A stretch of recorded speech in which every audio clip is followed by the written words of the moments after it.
Could we be on the path towards another Great Depression?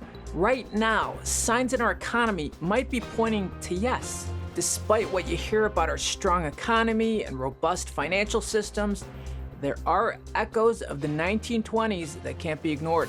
Back in 1929, the Great Depression began with massive unemployment, a plummeting stock market, and a severe downturn in industrial production.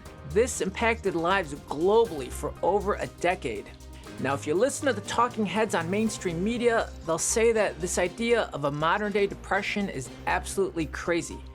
They'll say we have the strongest economy in the world, our dollar is the world's reserve currency, and we have the powerful Federal Reserve which prevents such things from happening again. But is that confidence misplaced? In this video, I'll break it down with 9 warning indicators you can't ignore on why the idea of heading into a new Great Depression isn't as far-fetched as it sounds. We'll look at the ominous warning signs and alarming similarities between our current economic climate and the conditions that led to the worst financial crisis in history. Let's dive in. Hi, I'm Noel Lorenzana. As a CPA, not an economist, I still have a strong sense of the economy and the markets. Despite a strong stock market and claims of a robust economy, my instincts, coupled with observations of business and economic events, tell me that something isn't quite right. Warning sign number 1, the silent recession. So let's talk about something a bit unspoken that's going on in our economy. It's what some refer to as the silent recession. Now, this isn't the kind of downturn that makes headlines with dramatic stock market crashes or massive layoffs hitting everyone at once. No, this one's a bit more under the radar, but for many folks, it's painfully real. While the overall economy might seem okay on the surface, there's a growing divide that's hard to ignore. On one side, we've got folks who are really feeling the pinch. I'm talking about people dealing with job losses, skyrocketing living costs, and diving deep into debt. It's especially rough for those in sectors like tech, where layoffs are becoming quite common, or in the trucking and housing-related industries, where the struggle is just as real. Then, on the flip side, there's the other crowd. Let's call them the haves. These folks are riding high with increasing salaries, steady stock market gains, and benefiting from the ever-increasing real estate prices. It's like they're living in a completely different world. The split is creating a tale of two classes, and it's not just an economic divide, it's a reality for many. It's like some of us are stuck in a recession that nobody's talking about, while others are living as if everything's just fine, surrounded by abundance and prosperity. Let me know what you guys think. Warning sign number 2, inflation. I think there's a huge disconnect between the economic indicators reported by the media and what's actually happening in the real world. Allow me to explain. When the media reports about inflation, typically they report on the headline CPI, which is the core CPI. This excludes food and energy. It's currently running at about 4%. But if you add back food and energy, according to the Bureau of Labor Statistics, it goes up moderately. Let's be real though. Do you believe those numbers? Personally, I have my doubts. Anyone going to the grocery store knows prices have gone way up at least 20 to 25% in the past year or so.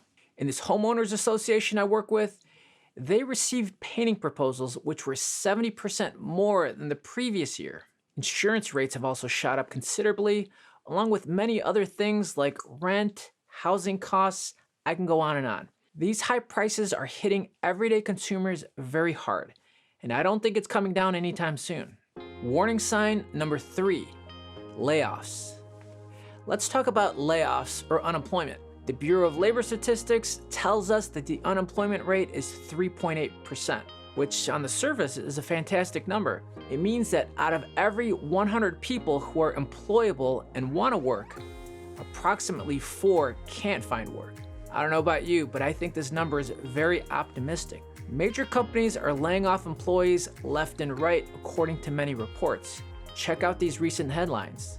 You have Tesla laying off 10% of its workforce. Google just announced more layoffs with plans to relocate jobs overseas, and many other companies are doing the same thing. In the housing sector, real estate agents, mortgage brokers, and others tied to the industry are facing serious hardships. The trucking industry, which is often used as a barometer for the economy, has been struggling for several years as well. Now, I understand that each sector has its unique issues, but overall, I'm struggling to reconcile the realities I'm seeing with my own eyes with the positive economic news about GDP growth, employment, and strong industrial production that we keep hearing about on the news. If you have any thoughts on this, let me know in the comments. Warning sign number 4, ballooning government debt. America is facing a staggering $34 trillion in federal debt. Right now, the US national debt is increasing by about $1 trillion every 100 days. Can you imagine that? $1 trillion every 100 days. That's roughly $3.6 trillion per year. And that's just the interest payments. It's such an obscene and unheard of amount. It seems like, to me at least, there's no way our government can dig their way out of this huge debt hole.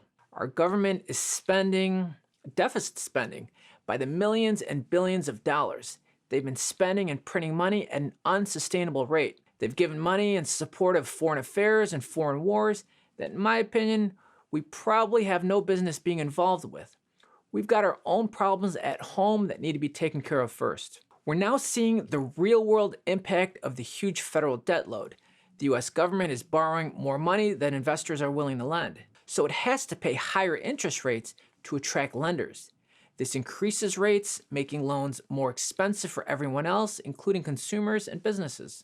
History tells us there are two ways out of this: hyperinflation and austerity. Which one do you think they'll choose? Warning sign number 5, the US dollar and gold. There are strong indications telling us that the strong US dollar will no longer keep its status as the world's reserve currency for much longer. It's being devalued along with other currencies, especially against gold. Look at this chart on the gold price, for example. It's pushing all-time highs that have never been seen before. History tells us this is a major warning signal, possibly signaling trouble for the US economy. It's also not good for the US dollar and other fiat currencies. If you didn't know, the US dollar is what is considered a fiat currency. Fiat means by agreement. Essentially, the US dollar is backed only by the government's promise to pay. Since the 1970s, the US dollar has enjoyed its status as the world's main reserve currency, giving the US a big advantage in the global markets. But times are changing. More countries are looking to step away from the dollar, and we're seeing a gold rush among nations like China and foreign central banks, which to me suggests they might be gearing up for a future where the dollar is no longer the dominant currency. Overall, while the dollar still holds a lot of power, its future as the top global currency isn't as clear-cut as it once was. Other countries are increasingly looking for other options and possibly turning to gold as a safer alternative. If you didn't know, gold is historically considered a form sound of money. Warning sign number 6, high stock valuations. Right now, stock prices are sky high, kind of like back in the 1920s, just before the big crash. It's great to see your investments grow, but these high numbers can be a bit worrisome. Why? Because last time stocks were this high, it preceded the 1929 crash and kicked off the Great Depression. Let's paint a picture here. What if all of a sudden your stock portfolio was worth half of what it is today? That could change a lot of things, right? Maybe that vacation you were planning becomes a staycation, or you start thinking twice about big purchases, or even scaling back on plans like college for your kids, maybe even delaying retirement. I've been through several market crashes myself, and trust me, they're not fun. Your account can vanish right before your eyes, and you feel like you're dying inside. One thing I've picked up along the way is to avoid trading on margin. It's tempting to borrow to boost your buying power, but if things go south, your losses can be massive. Keep an eye on these sky-high stock prices and stay alert. You can't stop a crash from happening, but you definitely can be prepared. Warning sign number 7, the real estate bubble. You may or may not be aware, but in the 1920s, there was a frenzied speculation in the real estate market, kind of like what we're seeing today. It was especially notable in Florida, where the real estate bubble popped in 1925. This crash was preceded by excessive speculation and development, along with unrealistic rises in property values. Does this sound familiar? The situation was made worse when a major hurricane hit Miami in 1926, further depressing the real estate market and contributing to the financial losses that would eventually feed into the broader economic issues, ultimately leading to the Great Depression. Today, we're seeing those sky-high real estate prices once again, coupled with high mortgage interest rates, all of this making it very difficult for first-time homebuyers, or any homebuyer for that matter. If you wanted to make a sideways move in your same neighborhood with higher mortgage rates, you'd find yourself paying thousands more per month for the exact same place. This tells me that something's seriously wrong, so stay alert. Back then, when the bubble burst in the mid-1920s, it was a sneak peek of the crash that would hit Wall Street just a few years later. So if we're walking down a similar path with these crazy real estate prices and buyers stretching their limits, we've got to wonder if we're setting up for another big financial fall. What's key here is understanding how intertwined the real estate market is with the broader economy. A sharp downturn in the housing market can ripple out, impacting jobs, consumer spending, and even the stock market. Warning sign number 8. Are banks headed for trouble? Is your money actually safe in the bank? We all hope so, but recent events might raise some eyebrows. Just last year, we witnessed troubles with Silicon Valley Bank, a financial institution that primarily served tech companies and startups. It faced a swift collapse due to a sudden bank run when depositors worried about the bank's solvency and rushed to withdraw their money. This panic was triggered by significant losses on bond investments and rising interest rates. This was followed closely by the fall of Signature Bank, which catered to the tech and cryptocurrency sectors.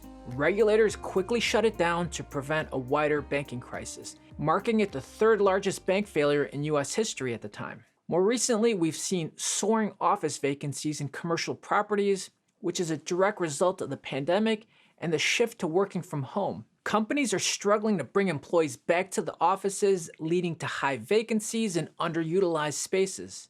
So who bears the financial burden here? The commercial building owners or the banks? Or maybe both? These banks have loaned out millions, even billions to finance these massive office buildings. If these spaces aren't used, they're eventually sold at drastically reduced prices, or worse, returned to the banks due to unpaid commercial loans. So amidst these modern banking crises and shaky commercial real estate loans, it's important to consider how these conditions mirror past troubles. In the 1920s, for example, excessive lending, lack of regulation, and inadequate crisis management by the Federal Reserve led to bank failures and ultimately the Great Depression. Could we be seeing history start to repeat itself?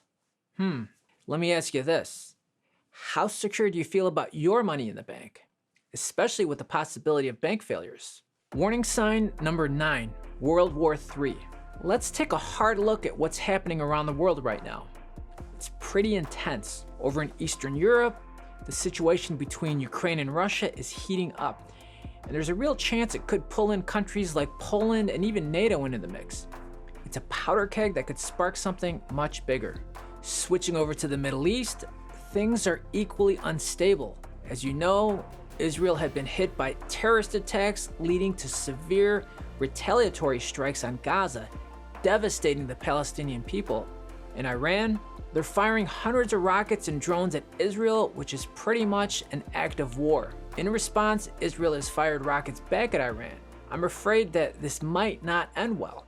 Then there's Asia. China's flexing their muscles with Taiwan and its tension with the Philippines over the South China Sea, which are ramping up the stakes in the region. Each of these spots could be the flashpoint that sets off a larger conflict. Personally, I know people in the Philippines that fear that war with China is looming. So what does this all mean for the global economy? Are we inching towards World War III and potentially a significant economic downturn? It's a chilling thought, but with all these conflicts simmering, it's something we need to think about. Major wars can disrupt trade, fuel inflation, and strain economies, possibly leading to a global economic downturn. In conclusion, as we've explored throughout this video, there are striking similarities between the economic conditions of the 1920s and today's financial climate. From high stock valuations and real estate bubbles to precarious banking systems and global conflicts, The warning signs are clear. While we do have modern safeguards like the powerful Federal Reserve and mechanisms like federal regulations that weren't available before the Great Depression, no system is entirely fail-safe. So what does this mean for us today? Are we possibly headed towards another Great Depression, or can our leaders navigate our way through these troubling times? Are there particular economic indicators or historic lessons you think are relevant? How are today's economic challenges affecting you? Let me know what you think. If you think I'm completely out of my mind, I want to know. Like and subscribe, then share your thoughts, insights, and questions in the comment section below. Thanks for watching, and see you in the next video.